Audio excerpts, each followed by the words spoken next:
Hi there, it's me. I hope everybody's doing amazing. I am super excited that it is summertime officially. Well, the 21st is the summer solstice. And I want to say how much I love Target. I got this dress today at Target and these earrings, and I am just loving Target. Now, if they'll just put pockets in this dress, they would be perfect. But, yeah, spending too much money at Target, I know that every girl can understand. Like, you go in for toothpaste and body soap, you know, body gel, shower gel, and you end up with an outfit, earrings, and a new bra. So, yeah, that's just the nature of the beast. So now I'm, like, looking at my grocery list, like, what can I cut out of my grocery list? No rice wine vinegar, no maple syrup, like, I don't need the sugar anyway, just trying to find ways around it, but that's okay. So I wanted to talk today a little bit about friendship. My best friend in the entire world that has never let me down is my friend Andy. Now, I can put a lot of disclaimers around that he's male, that we never really got super duper close, but see, I can't say all that because none of that matters with him. I've realized that there's a couple things that I don't like in friends. And one of them being, because I recently had a falling out. And I really didn't give a shit. I really didn't try to salvage it. I really was at my wit's end. This was not the first argument we had had. And I just realized for myself that I don't respect her. And not that I don't respect her, but yeah, I mean, I said it. I'm going to own it. I don't respect her because a couple things that I like and that you can't really find in California is self-sufficiency in a female, if she's single or otherwise, and self-sufficiency and not being a dick worshiper. And yeah, that's a couple things that come to mind, and I can't think of anything else right now. Strong, being strong enough to, like, if we have, like, if we're having a disagreement, like, she knows that she can come to me and say something and it not be all weird. Well, you know, this friend likes to wait. She liked to wait a long time before she'd say something if it bothered her. And then I'm supposed to backtrack over text, and I don't really enjoy that. And because I'm Generation X, I'm not a millennial, and I don't do everything through the phone. And I was talking to my friend Andy yesterday, like, well, I feel like a lot of millennials are, you know, a lot on YouTube, and they're very deep. And he's like, yeah, again, they're talking to a camera. I'm like, oh my God, I never noticed that.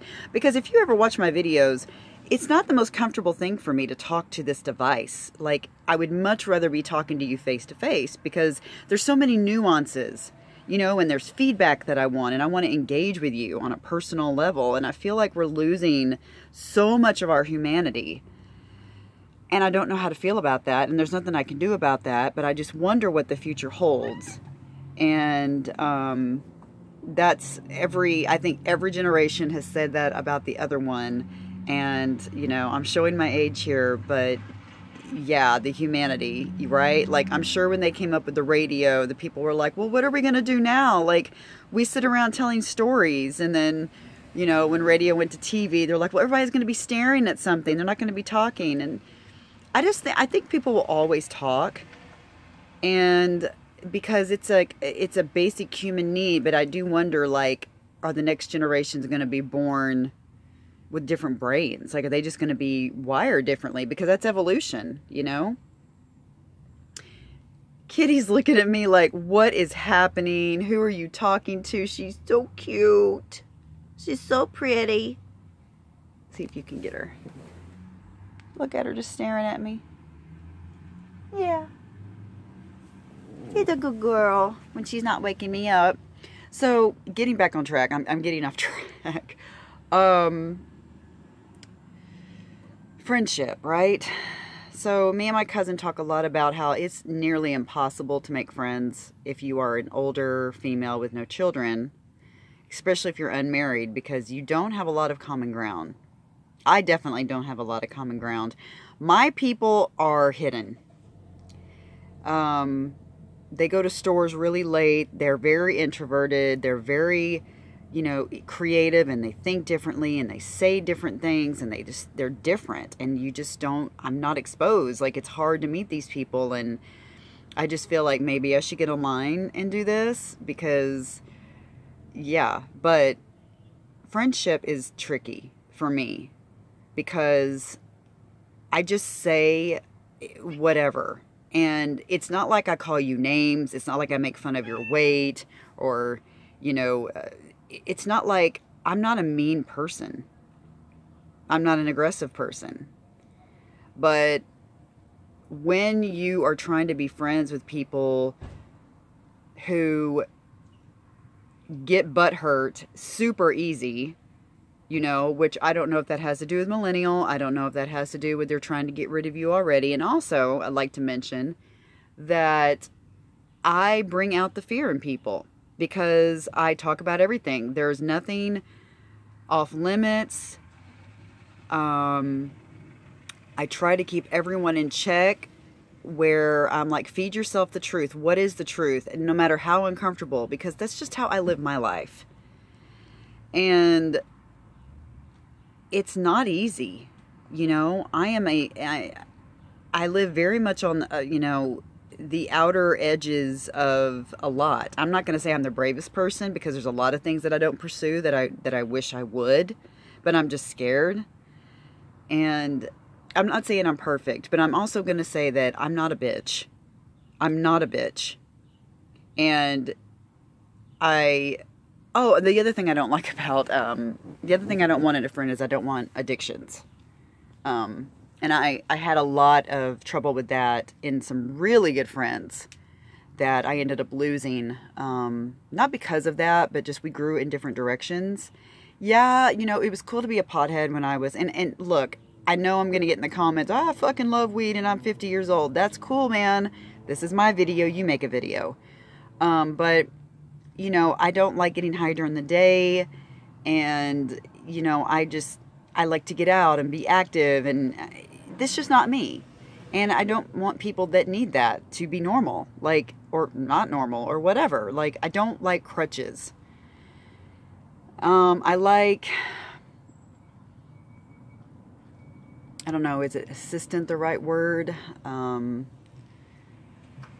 Yeah, you know, things that help me be more creative. And when I used to be super creative, I'd smoke a little, you know. But good friends are hard to find, and I don't think this is a new topic. I don't think that you'll find any shortage of videos on this online about friendship and toxic people. And it's not like these people are toxic, and I'm not toxic. I've just lost every female friend I've ever had, and the common denominator is like we're all single and, you know, trying to navigate these waters the best we can. It's just I'm more on board with saying, look, it may never happen. What are you going to do? Are you going to settle because you're going to get desperate and pop out a kid and then be divorced anyway? Are you okay if it never happens? Do you know who you are? Do you know who you want? Because I'm 43 and I don't know what I want. But I know I don't want to be played. And I know I don't want to be one of many. And, you know, it's just, these are really tough conversations to have. Single women don't want to hear that. They don't want the truth. And I remember there was a Sex and the City episode that touched on this. And it was like, you can't tell people the truth. And Elizabeth Gilbert touched on this too. Like, people don't want to hear the truth. They want to say whatever's going to get them through the moment and make it easy as possible. Confrontation's not comfortable for people. And that's what creates problems in my friendships. Is that, you know, if I'm a bitch, then you need to give it back to me. And then I'll pipe down. But I don't respect you if I'm a bitch and then a week later you say something. Or like I had a friend that was just in a bad mood. And I said, look, I'm not going to go out to eat if you're in a bad mood. And she's like, well, I guess you're not going to eat. And I said, fuck this. And I left. And when I got back to my house, she was staying with me. When I got back to my house, she'd already left. I'm like, wow. Okay. maybe I shouldn't have left. Maybe I should have sat down and had a talk. But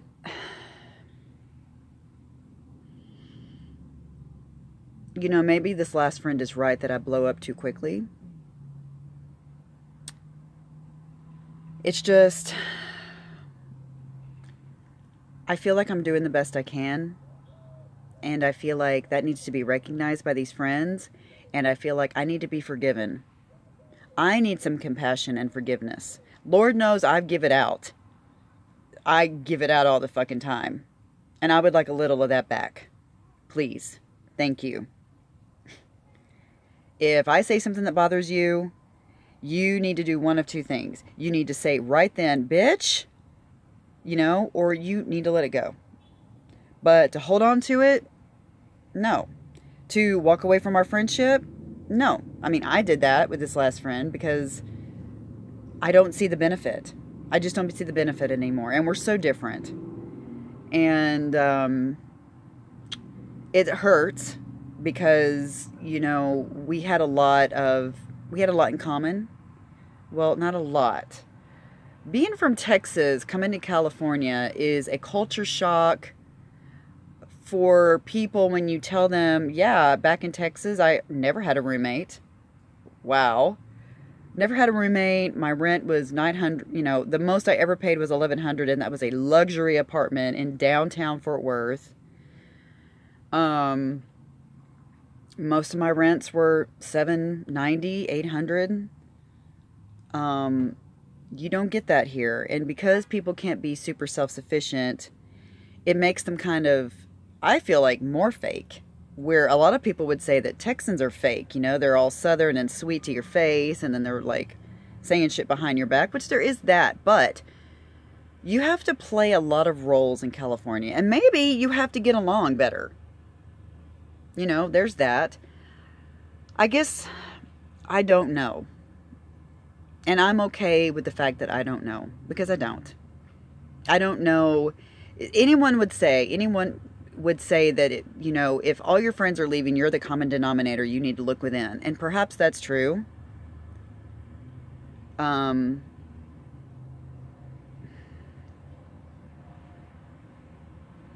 can't expect everyone to be like me. And I do. And I like myself a lot.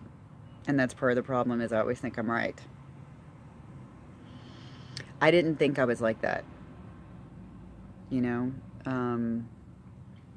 But usually, you know, in my relationships, when we're fighting, we just go into our separate corners and one of us will come back. But that's not how friendships work, it seems.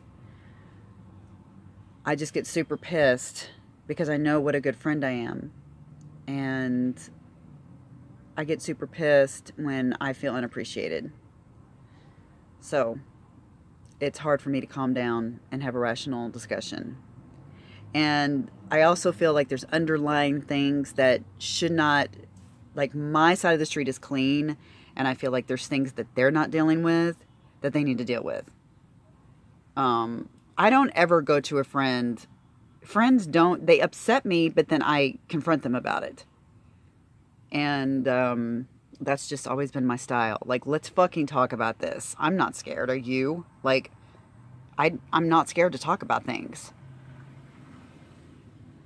But yeah, if you have anything to say about, you know, friendships, and if there's something I'm missing, or, you know, I think a lot of introverted women will understand this. You know, if you are a strong single woman, you have a hard time making friends, because you need people to be as strong as you, and they're not.